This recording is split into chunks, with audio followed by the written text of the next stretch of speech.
வெள்ளப்பெருக்கு காரணமாக கோவை குற்றாலம் அருவியில் பொதுமக்கள் குளிக்க வனத்துறையினர் தடை விதித்துள்ளனர். கூடுதல் விவரங்களை தருகிறார் செய்தியாளர் நேசராஜ். நேசராஜ், வணக்கம். விவரம் என்ன நேசராஜ்?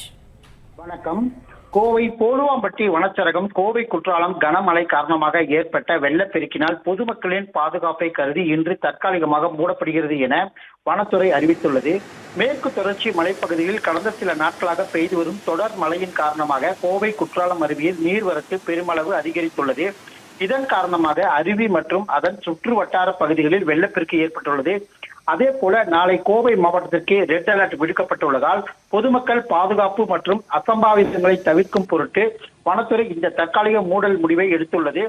அருவியில் நீர்வரத்து சீராகும் வரை இந்த கோவை குற்றாலம் சூழல் சுற்றுலா மூடப்படும் என வனத்துறையினர் தெரிவித்துள்ளனர். விவரங்களுக்கு நன்றி நேசராஜ். பிளே ஸ்டோர் மற்றும் ஆப் ஸ்டோரில் இருந்து பாலிமர் செயலியை QR கோடு மூலம் பதிவிறக்கம் செய்யுங்கள். செய்திகளை உடனுக்குடன் பெறுங்கள்.